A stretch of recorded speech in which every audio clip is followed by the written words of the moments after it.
Experimental chemistry, ये दो topic एक साथ हम कवर करेंगे। और इसमें सबसे इंपॉर्टेंट और सबसे पहले जो पढ़ने वाली बात है जो हम करेंगे वो है क्रोमेटोग्राफी।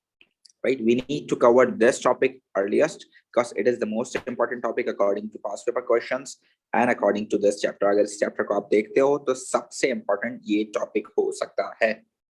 ठीक है, now chromatography, this is the technique by which you can check the purity of the substance, the purity of the substance. You need to remember बच्चों कि यार इसमें हम सिर्फ प्योरिटी चेक करते हैं। ठीक है, this is not separation technique, this is not a separation technique in this way. For example आपके पास दो लिक्विड्स हैं, ठीक है, उन दो लिक्विड्स में से अगर आपको एक लिक्विड को एक्सट्रैक्ट करना हो, सेपरेट करना हो, तो आप ये टेक्निक यूज नहीं कर सकते। हाँ, अगर आपको उन दो लिक्विड्स में से आइडेंटिफाई करना हो कि यार उसमें दो कौन कौन सी चीजें हैं, उसमें कौन कौन से कंपोनेंट्स हैं, तो आप आइडेंटिफिकेशन कर सकते हो कि यार इसमें दो कंपोनेंट है, इसमें तीन कंपोनेंट है, ये प्योर है, ये इम्प्योर है, ये चीज आप आइडेंटिफाई कर सकते हो। बट आप उसको एक्सट्रैक्ट नहीं कर सकते, आप उसको सेपरेट नहीं कर सकते। ठीक है, फॉर एग्जाम्पल मैं आपको 5 इंक्स का मिक्सचर दे दूं। फॉर एग्जाम्पल मैंने ब्लू, ब्लैक और सारी इंक्स आपको दे दी, 5 मिक्स कर दिए, इंक दे दी, और मैंने आपसे कहा कि आप इसमें से ब्लैक इंक सेपरेट करो। तो भाई ब्लैक इंक सेपरेट करने के लिए आपको डिस्टिलेशन करना पड़ेगी, बिकॉज वो एक ड्रम मैंने आपको दे दिया इंक का, या मैंने आपको बॉटल दे दी, तो उसमें इतनी सारी इंक होगी, तो उसको सेपरेट करने के लिए आपको क्या करना पड़ेगा, डिस्टिलेशन करना पड़ेगी। अगर 2 लिक्विड है तो सिंपल डिस्टिलेशन, 4 हैं, 6 हैं, 8 हैं, तो आपको फ्रैक्शनल डिस्टिलेशन करना पड़ेगी सेपरेट आउट करने के लिए on the basis of their boiling points. लेकिन अगर आप ये सोचते हैं कि यार इंक को सेपरेट करने के लिए मैं जो है क्रोमेटोग्राफी यूज कर सकता हूँ, तो ये आपकी भूल है और ये बहुत गलत बात है, आपको ऐसा नहीं सोचना चाहिए। ठीक है, क्योंकि आपको पता है क्रोमेटोग्राफी में हम सिर्फ एक स्पॉट लगाते हैं, सिर्फ एक स्पॉट। एक स्पॉट से आप कैसे सेपरेट कर सकते हो किसी चीज को? क्या आपको अगर एक ड्रम सेपरेट करना होगा तो क्या आप बहुत सारे पेपर्स पे एक ड्रॉप एक ड्रॉप एक ड्रॉप एक ड्रॉप लगाते रहोगे? That is not the thing to do. तो आप याद रखें कि ये सिर्फ एक टेक्निक है, एक एनालिसिस है, जिससे आप चेक कर सकते हो क्या सब्सटेंस एक कंपोनेंट से बना हुआ है, दो कंपोनेंट से बना हुआ है, प्योर है, इम्प्योर है, मिक्सचर है, कंपाउंड है। ये चीजें आप चेक कर सकते हो, बट इससे आप किसी चीज को एक्सट्रैक्ट नहीं कर सकते, सेपरेट नहीं कर सकते। ठीक है, तो सबसे पहले बच्चों हम लोग क्या कर लेते हैं, इसका अपैरेटस ड्रॉ कर लेते हैं कि हम इस प्रोसेस को करेंगे कैसे। सबसे पहले तो आपको ये सारी चीजें पता होना चाहिए, अपैरेटस फॉर क्रोमेटोग्राफी। सही है, सबसे पहले आपके पास एक क्रोमेटोग्राफी पेपर होगा। ठीक है, this is the chromatography paper. ठीक है, इसको आपको पता होना चाहिए, this is chromatography paper, right. और आपको पता है इस क्रोमेटोग्राफी पेपर के ऊपर आप लगाते हो एक लाइन। तो ये लाइन हमने लगा दी, और इस लाइन को हम क्या नाम देते हैं बच्चों? बॉटम लाइन या base line, whatever you want to say it, it is base line, the good name is base line. ठीक है, बेस लाइन कह लेते हैं। उसके बाद आपने इसको रखना है बीकर में। ठीक है, ये हमने रख दिया इसको बीकर में। और साथ साथ the most important thing to remember बच्चों, द बीकर और container whatever you used it, it should be closed. Container should be closed. The one thing to remember, the point that you need to write in your copy, the container should be closed, right बच्चों? The thing you need to remember. ठीक है, उसके बाद आप जो है इसमें solvent लोगे। ठीक है, कोई भी सॉल्वेंट जो आप इसमें लोगे, you need to remember this कि उसका जो लेवल है सॉल्वेंट का, it should be below the base line. You need to remember this. ये आपने सॉल्वेंट यहाँ पर डाल दिया है इसके अंदर बीकर में। ठीक है, और ये जो है सॉल्वेंट आप याद रखें, ये सॉल्वेंट का जो लेवल होगा ये बेस लाइन से नीचे होना चाहिए। रिमेंबर दिस पॉइंट कि ये आपके पास जो लेवल आपने डिफाइन किया है, ये लेवल है, देखो ना, ये लेवल जो है आपके पास यहाँ, इसको हम बोलते हैं सॉल्वेंट लेवल। ठीक है, it should be below base line. Below base line यानी बेस लाइन से नीचे होना चाहिए, बेस लाइन पे ये टकराए नहीं और बेस लाइन तक ये पहुंचे नहीं। Definitely paper should be dipped in the solvent, but remember the point is you need to make it blow, right? The first point is that I showed you over here, the most important key points over here. If I write, तो पहला point बच्चों क्या हो गया आपके पास key point, that the container should be closed, right? The chromatography container should be closed. पहला point important जो आपको पता होना चाहिए, अगर आप इसको खुला छोड़ दोगे तो it is the mistake in the apparatus, right? Then the second point that you need to remember is the solvent level. Solvent level should be below the baseline, below the baseline. Now if I ask you the explanation of the first point, that why the container should be closed, so you need to remember this, sir. The problem is that अगर हम उसको खुला छोड़ देंगे तो क्या होगा, आपके पास जो सॉल्वेंट है अगर वो वॉलेटाइल हुआ तो वो उड़कर बाहर जा सकता है, and that is lost of our solvent, right? So you can say that if the container is open, right, so solvent can evaporate and it can be emit out from the container. So that is why we need to close the container, right? First thing. Then if I ask you yaar, why the solvent level should be below the baseline, तो इसका reason क्या हो सकता है? देखो for example एक black ink है, black ink को मैं सेपरेट चेक करना चाहता हूं, तो मैंने ब्लैक इंक का जो स्पॉट है वो यहाँ लगा दिया है, ठीक है? This is the spot of black ink, जो मुझे आइडेंटिफाई करना है कि यार इसके अंदर कितनी इंक्स हो सकती हैं, इसके अंदर कितने कंपोनेंट्स हो सकते हैं, इसमें कितनी चीजें हो सकती हैं। तो मुझे इसको आइडेंटिफाई करने के लिए मैंने ब्लैक इंक का स्पॉट यहाँ लगा दिया बेस लाइन पे। अगर बेस लाइन सॉल्वेंट के अंदर चले गई, we know one more point over here, the other point that you need to remember bacho, the point is the spot whatever you are checking should be soluble in solvent. Spot should be soluble in the respective solvent. Spot should be soluble in the respective solvent that you are selecting, ठीक है? तो जो आप select कर रहे हो solvent, उसके अंदर स्पॉट का सॉल्युबल होना जरूरी है, अदरवाइज जब सॉल्वेंट पेपर के ऊपर चढ़ेगा, राइज करेगा, तो वो अगर स्पॉट सॉल्युबल नहीं होगा तो फिर उस स्पॉट वहीं रह जाएगा और कुछ भी सेपरेट नहीं होगा। तो हमें भाई सेपरेट करना है, हमें स्पॉट को चेक करना है, तो स्पॉट को सॉल्वेंट में सॉल्युबल होना जरूरी है, ठीक है? तो जब ये आपको पता है, कोई भी पेपर हम लोग फॉर एग्जांपल अगर पानी में हैंग करेंगे तो उस पेपर के ऊपर पानी या कोई भी चीज जो होगी लिक्विड, वो उसके ऊपर राइज करेगा, वो उसके ऊपर चढ़ना शुरू हो जाएगा, ठीक है? पानी उसके ऊपर पेपर के ऊपर ट्रेवल करना शुरू हो जाएगा, ठीक है ना? बिल्कुल इसी तरह जब आपने फिल्टर पेपर को या आपने क्रोमेटोग्राफी पेपर को हैंग किया है सॉल्वेंट के अंदर, तो डेफिनेटली जो सॉल्वेंट है वो लिक्विड है, तो वो राइज करेगा, पेपर पे ट्रेवल करेगा, ठीक है? जब आपके पास स्पॉट जो पेपर पे लगा हुआ है, अगर वो सॉल्वेंट में सॉल्युबल होगा, तो वो जो सॉल्वेंट है उस स्पॉट को अपने अंदर डिसॉल्व करके उस स्पॉट को अपने साथ ट्रेवल कराएगा, ठीक है?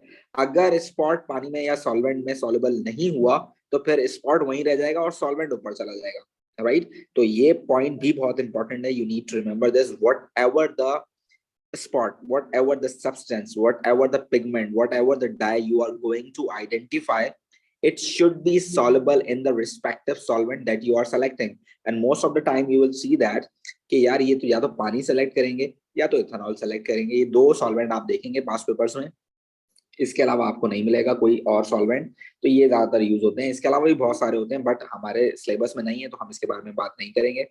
हमें बस ये याद रखना है कि जो स्पॉट है it should be soluble in the respective solvent. The thing to remember is this, ठीक है?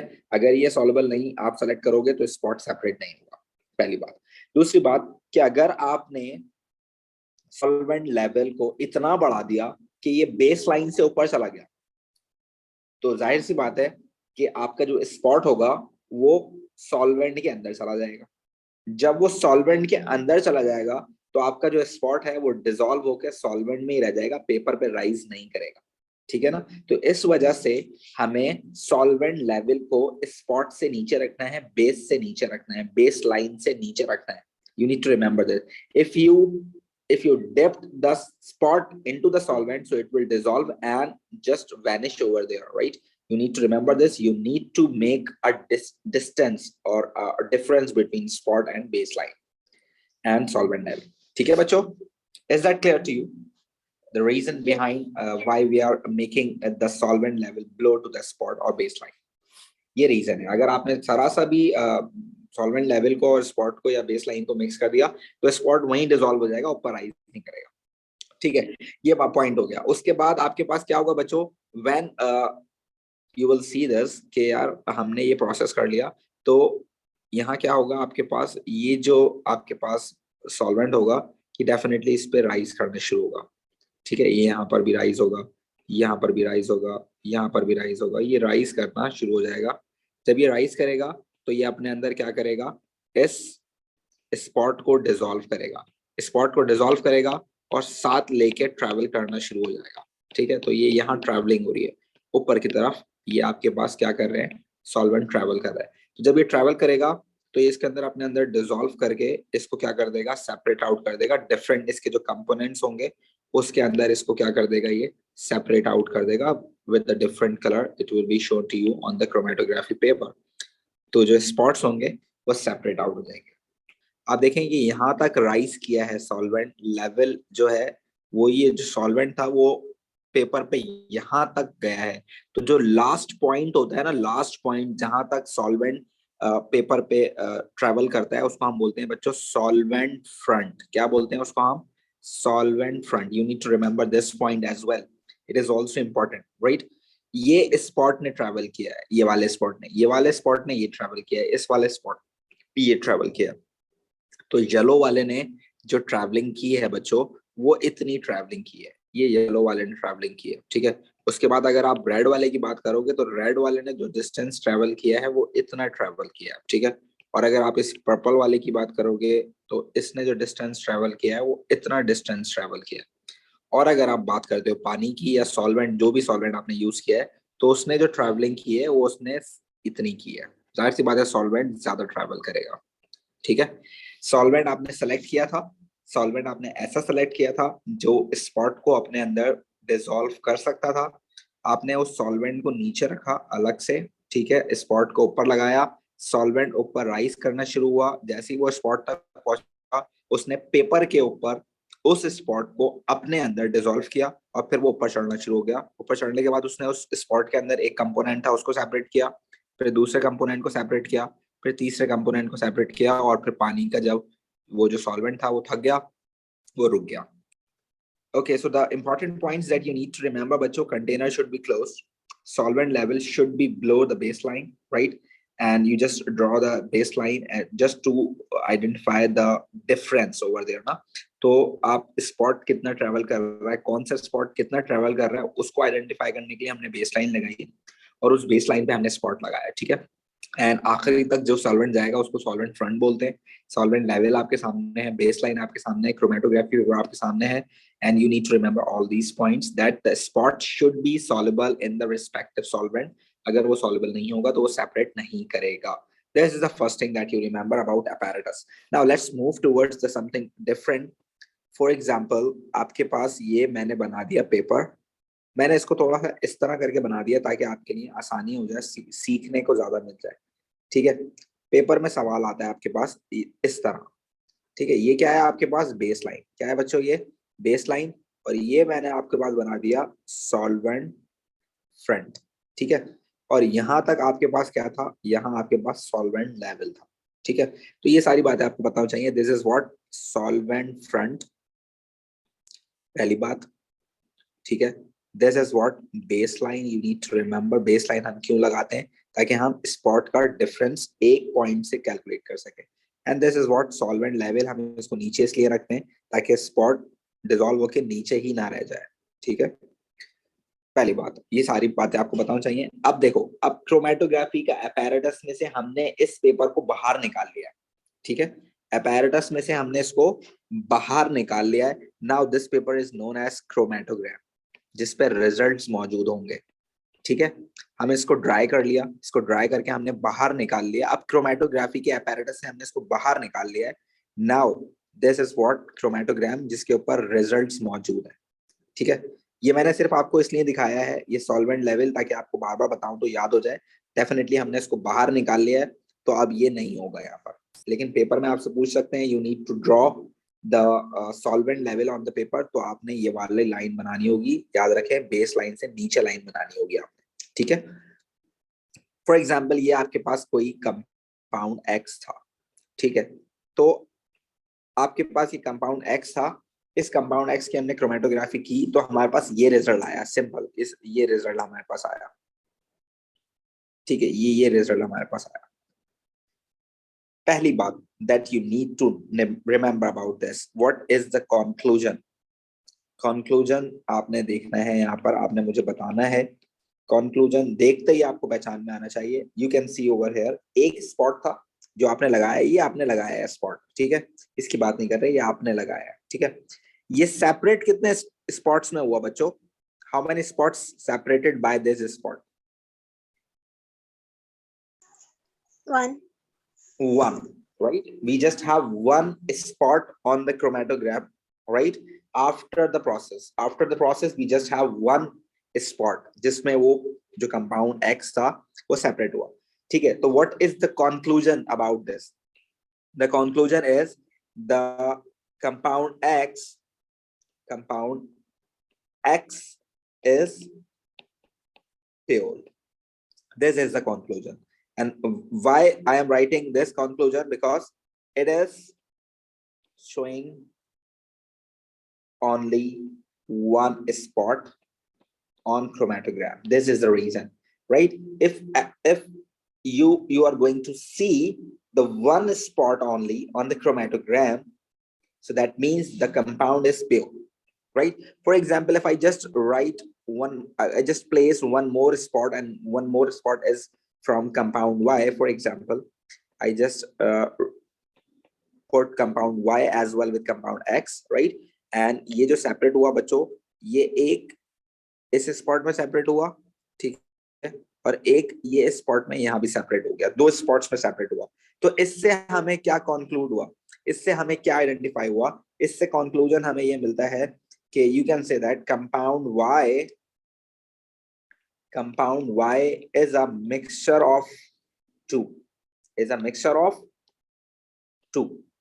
components, ठीक है। ये आपको इससे कंक्लूड हो।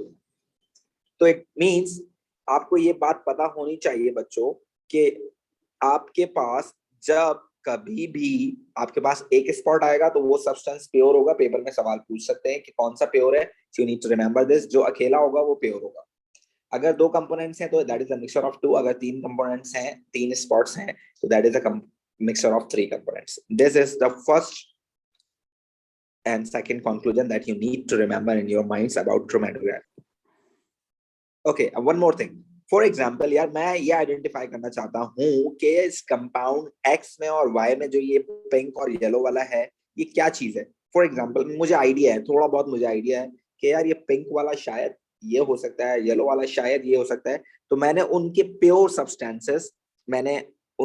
सब्सटेंसेस क्या किए, यहाँ पर मैंने यहाँ लगा दिए। मुझे फॉर एग्जाम्पल अगर मैं कोई फूड डाई सेलेक्ट कर रहा हूँ, या मैं कोई फॉर एग्जाम्पल कि कोई भी चीज जो मैं लॉलीपॉप बना रहा हूँ, फॉर एग्जाम्पल मैं कोई टॉफी बना रहा हूँ, तो मुझे पता है मैं क्या क्या चीज इसमें डाल रहा हूँ। तो मुझे थोड़ा बहुत आइडिया होगा कि इसमें क्या चीज है, तो मैं आइडेंटिफाई कर सकता हूँ। फॉर एग्जाम्पल मेरे पास यहाँ पर मैंने चार अलग अलग एलिमेंट्स लगा दिए। मैं अब फाइंड आउट करना चाह रहा हूँ कि ये चीज इसमें है या नहीं।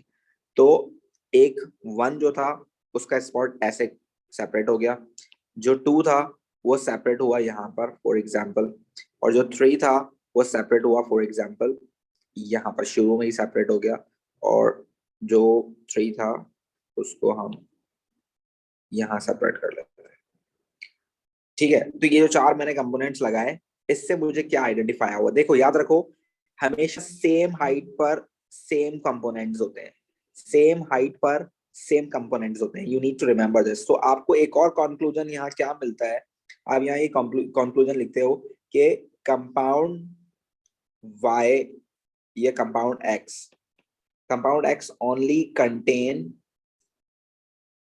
डाई 3, आप लिख सकते हो यहाँ पर, राइट। और आप एक और बात क्या लिख सकते हो, compound Y contain one die which is 3, die 3 contain करता है। और कौन सी कंटेन कर रहा है कंपाउंड Y? देखो कंपाउंड Y 1 भी रख रहा है अपने अंदर ना।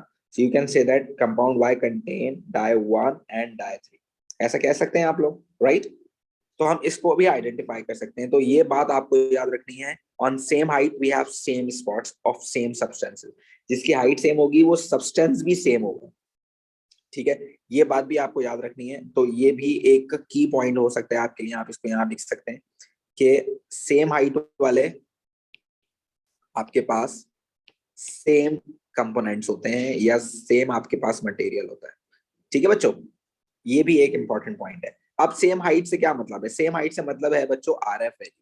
याद रखो, आपको जब भी आरएफ वैल्यू पेपर में निकालने के लिए आए, you need to remember this, आपने सेंटर से निकालनी है। ठीक है, सेंटर से ये जो डिस्टेंस है, फॉर एग्जांपल अगर मैं इस स्पॉट की निकालना चाह रहा हूं, तो आपने हाइट जो आपने स्केल यूज करते वक्त जो हाइट लेनी है वो आपने सेंटर से लेनी है हमेशा। ठीक है, और हाइट किसकी लेनी है आपने? द ट्रेवल ऑफ सॉल्वेंट, जो सॉल्वेंट ने ट्रैवल किया है ना, उसको भी आपने लेना है।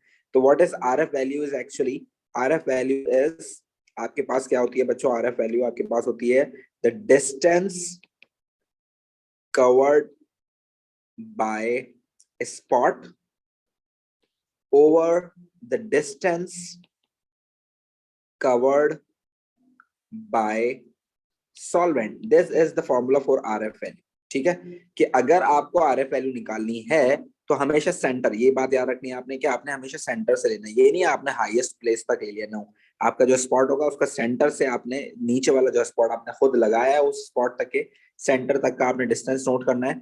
और आपने जो आपके बेस लाइन है या आपके पास जहां आपने स्पॉट लगाया है वहां से सॉल्वेंट फ्रंट तक का डिस्टेंस। फॉर एग्जाम्पल ये वाला जो डिस्टेंस था, ये डिस्टेंस फॉर एग्जांपल x था, और ये वाला जो डिस्टेंस था ये y था। तो इस हिसाब से जो मेरे आरएफ वैल्यू हो गई वो क्या हो गई? x over x plus y, right. तो इस स्पॉट की जो आरएफ वैल्यू हो सकती है वो क्या हो जाएगी मेरे पास? x over x plus y. ठीक है, अब देखो आरएफ वैल्यू के लिए आपको ये बात अपने जहन में रखनी है बच्चों, ये बात अपने आप को, आप इसको क्लियर कर लो। फॉर एग्जाम्पल ये मैंने एक क्रोमेटोग्राफी पेपर सेलेक्ट किया, ये बेस लाइन है। देखो बेस लाइन हम बनाते इसीलिए हैं कि हम आरएफ वैल्यू निकाल सके। ठीक है, बेस लाइन बिल्कुल इसीलिए है कि हमने आरएफ वैल्यू निकालनी है। फॉर एग्जांपल आप स्पॉट लगा रहे थे, आपसे स्पॉट लगते लगते आपने गलती से बेस लाइन से थोड़ा सा ऊपर लगा दिया स्पॉट, गलती हो गई आपसे। ठीक है ना, तो अब फॉर एग्जाम्पल ये आपने स्पॉट लगा दिया। ठीक है, अब ये स्पॉट जब ट्रेवलिंग हुई, इस स्पॉट की सेपरेशन हुई, तो सेपरेशन के बाद ये स्पॉट यहाँ पर ये सेपरेट हो गया। ठीक है, आपको पता है आपके पास सॉल्वेंट फ्रंट भी है। ठीक है, तो इसका सेंटर से डिफरेंस निकाल लिया आपने, ये सॉल्वेंट तक का डिफरेंस आपने निकाल लिया फ्रंट तक का। ठीक है, तो ये देखो अब मेरे पास तीन अलग अलग वैल्यूज आ गई। ये वाला जो डिस्टेंस है मेरे पास, मैं इसको सेलेक्ट कर रहा हूँ फॉर एग्जाम्पल एक्स। ये वाला जो डिस्टेंस है मेरे पास, मैं इसको एज अ वाई लिख रहा हूँ। ये वाला जो डिस्टेंस है इसको मैं एज अ जेड लिख रहा हूँ। ठीक है, so what will be the RF value of this spot? अगर मैं आपसे पूछूं कि यार इसकी आरएफ वैल्यू क्या होगी, the I answer think is right. The answer is accurate, 100% right. But why we are not writing x over here? I am asking this. when they say solvent, I think they mean the solvent that has been in contact with the spot. Exactly. Very good, Asna. It's perfect answer. Whenever we are talking about the distance traveling of a spot and the distance traveling about solvent, so we always take a distance from where the spot start rising, right?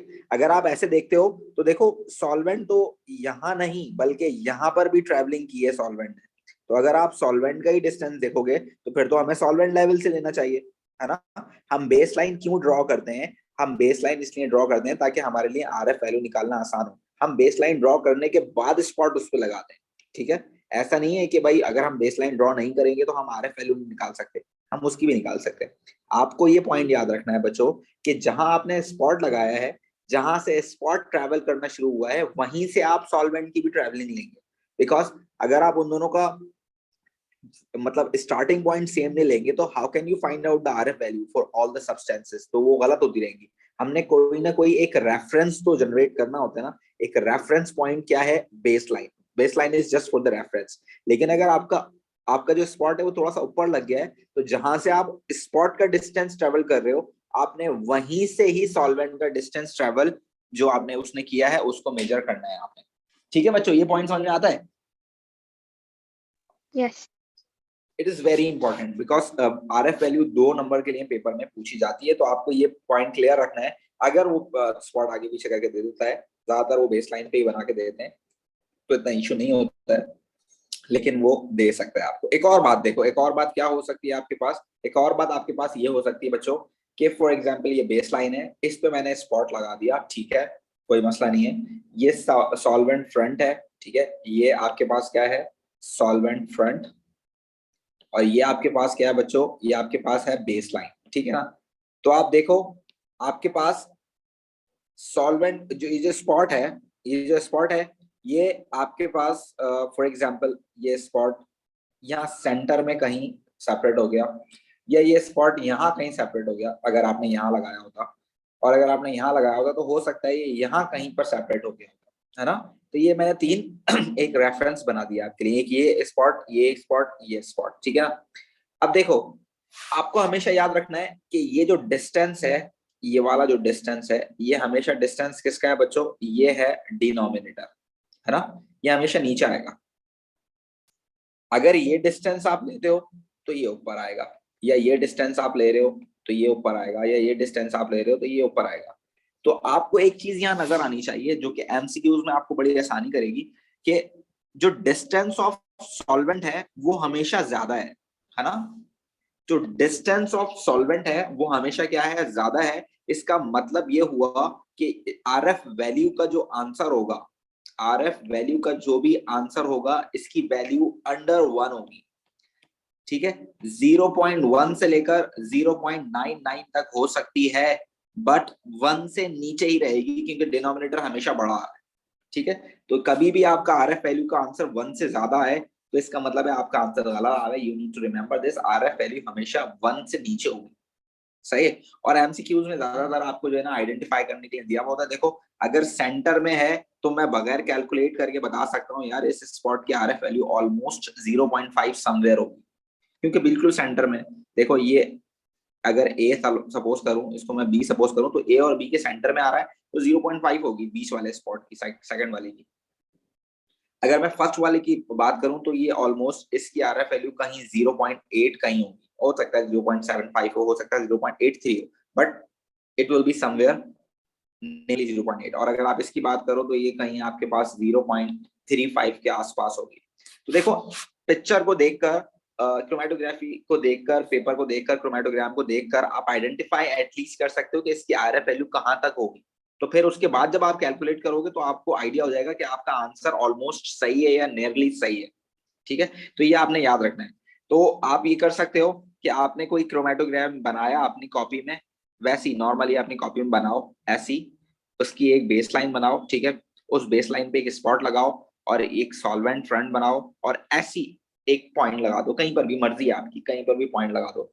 उसके बाद क्या करो, अपना scale रखो, centre से इस base line तक का डिफरेंस निकालो, ठीक है। सॉल्वेंट फ्रंट से बेस लाइन तक का डिस्टेंस निकालो, ठीक है।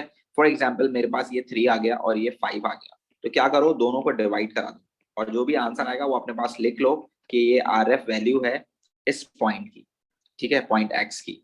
तो ये आपके लिए आप एज अ रेफरेंस बन जाएगा आपकी कॉपी में, कि आपको याद रहेगा कि आरएफ वैल्यू मुझे किस तरह निकालनी है। सारी चीजें याद कर लो, दोबारा से रिवाइज करा रहा हूँ, बहुत इंपॉर्टेंट पॉइंट्स हैं, ये याद रख लो सारे। कल इंशाल्लाह इसके पास पेपर्स करेंगे तो फिर आपको और आइडिया हो जाएगा। पहले देख लो, ये आपके पास अपैरेटस है, ठीक है, अपैरेटस शुड बी क्लोज, पहली बात, बहुत इंपॉर्टेंट बात है, क्लोज होना चाहिए। अगर आपने खुला छोड़ दिया तो इट इज अ मिस्टेक, और ये पेपर में सवाल आता है कि आप कौन कौन सी मिस्टेक कर सकते हो, तो it is one of the mistake, ठीक है। दूसरी बात ये solvent level should be below the base line से नीचे होना चाहिए, ठीक है। एक और बहुत इंपॉर्टेंट बात आपको याद रखनी है बच्चों, कि आप जो ये बेस लाइन बनाओगे, ये base line it should be with pencil, draw it with the pencil, draw it with pencil, you need to remember this। ये भी आप मिस्टेक कर सकते हैं कि आप इसको पेन से बना दें, तो भाई पेन के अंदर तो खुद के अंदर डाई होती है, खुद के अंदर इंक होती है, तो जब आप सेपरेशन करोगे तो वो भी सेपरेट हो जाएगा, जिसकी वजह से आपका क्रोमेटोग्राफी का पूरा रिजल्ट तबाह बर्बाद हो जाएगा। So you need to remember and you need to keep this in your mind that you need to draw the baseline with pencil. If you draw it with pen, so it will destroy your result, right? Because pen it has itself a dye, ink is itself dye, so it will separate on the chromatography paper and the result will be you can say that resume, right? And one more thing you need to remember this कि यार हम क्या use करेंगे spot लगाते वक्त, बिल्कुल छोटा सा स्पॉट लगाना है हमें क्रोमेटोग्राफी पेपर पे। तो याद रखो स्पॉट लगाने के लिए हम यूज करते हैं कैपिलरी ट्यूब। क्या यूज करते हैं बच्चों? कैपिलरी ट्यूब यूज करते हैं हम स्पॉट लगाने के लिए. Capillary tube is the thing that you can use for spotting on the paper. ठीक है. और दूसरी बात ये कि अभी तो मैंने आपको कलर्ड स्पॉट्स दिखाए कि एक ब्लैक इंक का स्पॉट 3 डिफरेंट कलर में सेपरेट हो गया. फॉर एग्जांपल अगर ये कलरलेस स्पॉट होते तो हम क्या करते? अगर ये कलरलेस स्पॉट्स में सेपरेट होता तो आप इस पे लुकेटिंग एजेंट जो है स्प्रे करते. लुकेटिंग एजेंट इस पेपर पे मारते हैं जिससे वो जो इनविजिबल हो जाते हैं. आपके पास जो इनविजिबल आपके पास स्पॉट्स होते वो विजिबल हो जाते. तो आप इसके अंदर लुकेटिंग एजेंट का भी एक लफ्ज यूज करेंगे क्रोमेटोग्राफी के अंदर. तो ये भी आपको बताना चाहिए. It is the agent which is used to visualise the spots that are not shown on the chromatography paper. तो ये important points हैं. You need to remember this, and solvent level should be below the baseline, so it will not dissolve the spot within a solvent, right? So we required that spot should travel on the paper. So for this, we need to keep the solvent level below the baseline, right? A spot should be soluble in the respective solvent. अगर वो soluble नहीं होगा तो definitely dissolve नहीं होगा. तो आप कह सकते हैं soluble नहीं होगा तो वो उस पे reach नहीं करेगा पेपर पे. और देन इसके लिए आपको याद रखना है स्पॉट अगर एक होगा तो प्योर कंपाउंड है. स्पॉट अगर एक से ज्यादा होगा तो मिक्सचर है. और जो सेम हाइट वाले स्पॉट्स होते हैं वो सेम होते हैं. ठीक है. ये आपको याद रखना है. आरएफ वैल्यू का आपको याद रखना है. RF value is what? RF value is the distance covered by the spot divided by the distance covered by the solvent. And you need to remember this कि जहां से आप स्पॉट का डिस्टेंस ट्रैवल करना शुरू कर रहे हो, मेजर करना शुरू कर रहे हो, वहीं से आप सॉल्वेंट का भी मेजर करोगे. ठीक है. और बाकी आप देखकर भी आइडिया लगा सकते हो कि स्पॉट कहाँ है. और हमेशा स्पॉट के सेंटर से आप क्या करेंगे? आरएफ वैल्यू के लिए उसका डिस्टेंस मेजर करेंगे. Is that clear every one of you? Any issue, anything that you want to ask? Clear. Very good. Okay, so we will do some past papers practice tomorrow with this topic. Inshallah, you will know it better and you will be familiar more. Okay, just take care of yourself, every one of you. We'll see you again at 9 o'clock tomorrow. Inshallah, again we'll see you tomorrow at 9 o'clock and we'll do past papers of chromatography. Just take extra care of you. Allah Hafiz.